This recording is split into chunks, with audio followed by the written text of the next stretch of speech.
You're welcome back, and it's Global Morning on Global Television. Hope you had an amazing time in the first discuss of the day. Now, the second segment of Global Morning, we'll be looking at the petrol gas explosion, the significant concerns for road safety, particularly in Nigeria. Now, where transportation and storage of fuel are common, these explosions can occur due to leaks, accidents involving fuel tankers, or improper handling of petrol at filling stations. Now, when such incidents happen on or near roads, they pose serious risk to drivers, passengers, and nearby communities. The safety of roads is comprises by various factors related to petrol, gas, including the conditions of road themselves. Now, the maintenance of fuel transport vehicles and adherence to safety regulations. Poorly maintained roads can increase the likelihood of accidents, while inadequately trained personnel handling fuel can lead to dangerous situations. Now, moreover, the aftermath of petrol gas explosions can lead to road closures, traffic disruptions, and significant damage to infrastructure, further complicating transportation in affected areas. Now, to mitigate these risks, it is essential to implement strict safety measures, conduct regular inspections of fuel transport vehicles, and enhance public awareness about the dangers associated with petrol gas. Now, in addressing these concerns of petrol gas explosion is crucial for ensuring the safety of roads and protecting lives in Nigeria. Today, I am being joined by Prince Kelvin Fineface. He is a security and energy consultant, public good advocate. Good morning, Prince. How are you doing today? Good morning, Jumai. How are you? Good to see Hello, you Prince. Good morning. a very long year. Good morning. It's great to have you on the program, Global Morning. It's Thank always you for my being a pleasure. part of the program. But let's just quickly go on a very quick way. Prince will be back shortly. Okay.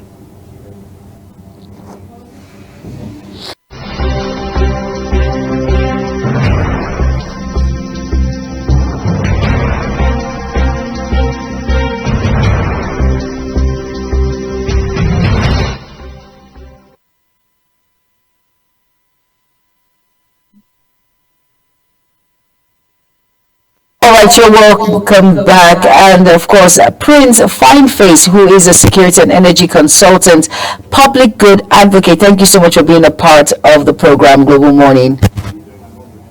It's always my pleasure being here. Good morning, and good to see you again. Since the last time should be like 1785. Have you been? Very funny. Well, it's good to have you on the program in 2025. Now, look at this explosion of gas petrol tankers and the concerns of in the society. Now, what do you think are the primary causes of petrol gas explosions on these Nigerian roads? One word: negligence. Negligence on the parts of the tanker drivers and the parts of the companies that runs this business for transporting fuel and gas. Negligence on the part of regulatory agencies responsible to check that everything that needs to be done is done appropriately before these tankers leave depot, and negligence on the part of the leadership of the government. Because see, when we do the things that are necessary to be done, there's always the chance for us to avoid the things that needed to be avoided. In every given environment, there's what they call risk assessment. For fuel tankers to be used on the road and not the rails, carry this consignments, because in those days it used to be the rails. The train used to carry these things. Then suddenly new business sprang up because the rail system stopped working, and it became a major business for those who can afford and those who understand how to manage these things, because people need to get fuel in far northern region. The government at some point had the wisdom to connect pipes, from Port Harcourt down to Kaduna and so you have all of this. Yes, we have the AKK pipe, project going on. But what steps have they taken to ensure that, because these things are highly inflammable, that the general public understands the dangers where there is an accident, probably as a result of circumstances beyond one's control. In the first, why do we have accidents on the road so frequently? The roads are bad, the drivers are poorly trained. Majority of these drivers hardly understand road traffic rules. Majority of them that I've experienced seeing, you see them, they hardly can even, coherently communicate. They don't even know how to speak English, not to talk about how to read signs. All they know is that they can move the vehicle, every duty, and they just move it. And you see them driving so recklessly sometimes because they know what they are carrying. They scare other road users on the road, and in some cases, luck runs out of them, and they get into this big problem. And you see tankers somersaulting, tumbling, pouring fuel, and because there's high poverty. Nigeria happens to be the poverty capital of the world, in most recent times. So people just believe that since this is a highly expensive product, if they fetch some, they might be able to sell to make some good money. Without also understanding the dangers. I mean, far back as 2001, we had one of the worst, explosions somewhere in Delta State. I mean, 200 and something persons died in that process. People were roasted alive. We have another one in Igbo State. All of these things have been happening. Has the government taken its time to do a proper research on the best way to carry this commodity across the nation as is demanded, saying that there's no other provisions being made by the government, that the refineries in the northern region is not working, and that the refineries in the southern region is not working effectively, and that they've been importing fuel? Which other means have they done? Can't they begin to say, okay, we have single gauge rail line, we have, the standard gauge rail line, and the narrow gauge, and the standard gauge rail line. Are they seen ways with which they can utilize this means of transportation to reduce the tankers on the road? Now, if you're going to even do that, there has to be a transition. Excuse me, because the tank drivers also will be taking their jobs, will be taken away from them, so they will also fight against it. They might not make it possible. So, but the government, in our wisdom, should be able to do what is necessary. So, you do stakeholders meeting, engage the general public, and educate the general public of the benefits and the disadvantages that comes with all of those things. We have National Registration Agency. Only recently they tend to want to put out some materials to want to educate the public, but not good enough. Why? Because a lot of these places where these things have happened are places where people can hardly read and write simple English. So they should have been able to. I want to ask a question, please. You mentioned negligence. Is it negligence on the part of the drivers who do not understand these safety precautionary measures when driving these tankers? Or is the bad roads? Which of them are we looking at precisely? Well, we do not have good roads right here in Nigeria. So which has more weight of blame here? Well, like I said, negligence cuts across the first factor I mentioned. I said the drivers, the companies responsible for this transportation, the regulators, and the government of the day. Negligence all stems from that place because the government of the day should have ensured that the roads are motorably for easy passage of this commodity. The regulators are supposed to ensure that the companies responsible for this transportation have the required system put in place, which means the tanks are probably more that they have not really used up their lifespan. Because if you look at some of these tankers, right, they've been used for so many years without proper checks, no proper maintenance. So you see, once the sun, and don't forget, we have this very hot sun that is in this dry season, especially in the northern part of Nigeria. In the southern part, currently, sometimes it rains, even just a few days ago it rains. So there's that mitigating point where nature tends to help the environment. But in the northern part, it's so hot. And that can easily make any flammable to just go up flames. Because the heat will likely going to cause a spark that will result into the inflammation that we see. And so when you look at the negligence, it's not just the drivers, but majorly, it is from the place of the regulators. Why? The regulators are supposed to ensure that companies keep to industry standards, meaning the drivers are supposed to be well trained for such purposes. Companies are supposed to ensure that they employ only the right people to be employed.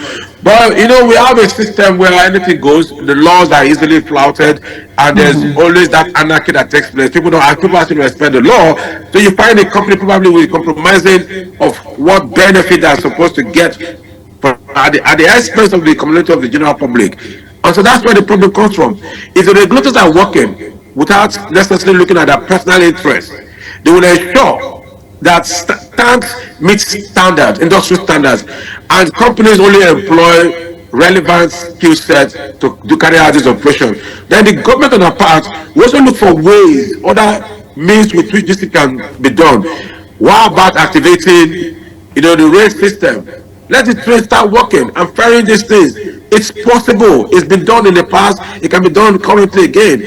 So they can ferry the gas. They can, same thing with transport the fuel and other, petroleum products alongside through the rail. I So want if you can do to, that, it okay. yes. I want to ask a question quickly now. Now, how can community awareness and education help reduce the risk associated with petrol gas transportation? Because I think that it's becoming a problem now because we keep going back and forth with gas explosions here and there. You mentioned Imo and Niger. It just happened recently. So how can this awareness help? Well, you see, the awareness will help in the context where members of the public will not rush to go fetch this or go scoop from these fallen tankers. That's the only place to help.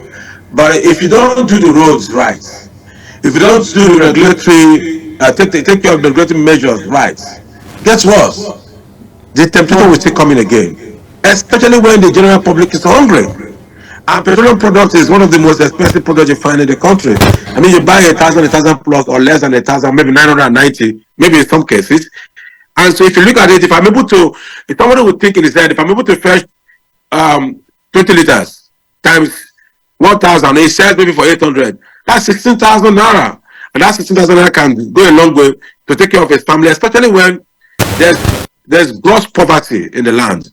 I mean, the level of poverty in the land is unbelievable. Everything is inflation. The inflation is killing everything on one side. Government policies, some are thought, it's killing on another side. So you find people looking for a way to survive. Excuse me. And the first law of life is simple. It's survival. So people, because of the survival instinct, we want to survive. But public education, enlightenment can reduce to some minimal the rush with which people go for scooping. Maybe in this sense now, they might go for scooping with plastic containers so that there won't be any spark. But if the sun is hot, just by human contact alone, there are electromagnetic fields that are released. I don't know if you have experienced this before. Sometimes you tend to want to hold on the metal and you get this shock. Or somebody touches you and you feel this shock. Those are electromagnetic fields. And that can cause a spark, resulting to inflammation, right? Excuse me. So we can see how we can educate the general public, but the government has the onerous task to ensure that the roads are motorable and that the companies are basically following serious industry standards. Yeah, talking to achieve about the results standards. expected. Now, let's just look at emergency response measures. You said when there is a tanker breakdown or a little bit of people just rush in, try as much as possible to get the amount of fuel that they can get in their possession when it comes to 20 liters or as much as they can fetch, according to your own words. Now, what emergency response measures do you think should be put in place in case of a petrol gas explosion on the road? Because the last explosion that happened some time ago, people were there actually fetching out of it to get as much as they can. Someone just came with a cigarette and the next day he just threw it by mistake, and the whole thing, there was an explosion that happened some years back. So what do you think are emergency measures that should be put in place to create that awareness for the general public or individuals or places who are not really enlightened? As a country, I don't think we have a national security safety template, right? Where we deliberately put out strategies to ensure that first responders, second responders, do what is necessarily needed to be done, and that there are positions or points where, if there is such a situation like we have the explosion and the burns, do we have primary health care centers within the path through which these tankers drive through, to ensure if there's anything of this sort, the first aid has been needed. So we have an hospital somewhere here. There's a primary health care center that can intervene to some degree of burns.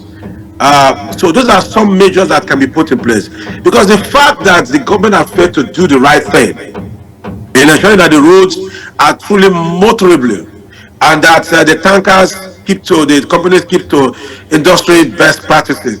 They want to also create a opportunity where there will be safety measures. So let's say if there's a tank driver that either inadvertently or deliberately have done wrong to have some assaulted, maybe because of our speeding, and this tank is up there, or sometimes by nature, maybe the tire just busted, especially because of the way our roads are, not even the fault of the driver, and so we loses control, and the tank falls off from the trailer, the truck. Guess what? Are there measures put in place along those paths for first aid? Are the community members educated enough to understand what they need to do as first responders? So we need to. There's a multiplicity of responsibilities that are expected, but there's this cascading effect that we can take in ensuring that every member of the public understand what needs to be done. So if I'm driving and I see a tanker falling and the members of the community, I think we should be able to cordon off that environment, because we're all educated to understand that they need to cordon. I mean, it happened somewhere in Lagos some time ago, if I'm not mistaken, where the responders came in and decided to deploy chemicals to weed off, to at least to wash off, to reduce the effect of the flammables, the content, and they were able to easily evacuate that environment and reduce, and successfully, took out the fallen tanker, and it also washed off the land and the environment of that. So there was a type of bioremediation that took place, to restore that environment back to normalcy. If it would have been very deadly, if not for such kind of intervention. So we can do such, as a national security and safety measure, to ensure that it's part of our template, so people understand what they need to do when things like this happens. So in our secondary schools, it is taught; in primary schools, it's taught; in the tertiary institutions, it's also taught that this is what is expected to be done when you see things like this. So when the people are educated, they take ownership of that expectation. Guess what? It means that the tank drivers now, or the tanker drivers now, will also know that they don't need to be driving unnecessarily. For example, that they also know the kind of first aid that need to be taken. As a result of anything that happens this way, they can blow alarm immediately. Once they fall, they put on maybe a megaphone to announce that nobody comes closer because of the inflammation, inflammables that they are carrying, right? So they can make that kind of announcement. So maybe every tanker driver will be able to carry alongside what a PA system. And so once anything of this nature occurs and the person is still in safety, you can make that announcement. Community members can also have the same thing. So once anything else happens, you start announcing, please don't go closer, and all of those things. Now, don't forget, there are also people who can be mischievous. You made mention of the fact that somebody came lit a cigarette, yes, and the mistake. No, it might not be mistakenly. It might be to test if it will go up, because people are mischievous. And they are mostly mischievous when the opportunity is created for them to do so. So all of that can be taken care of if we take all these measures. Thank you so much, Prince Kevin Fineface, for being a part of Global Morning and throwing more light when it comes to gas explosion and the concerns it brings around individuals in the safety of roads. Thank you so much for being a part of Global Morning this beautiful morning. Thank you. And of course, Prince Kevin Fineface is a security and energy consultant, public good advocate. Thank you for being a part of the program. All right, now let's quickly go on a very quick break. The program continues shortly. Stay tuned.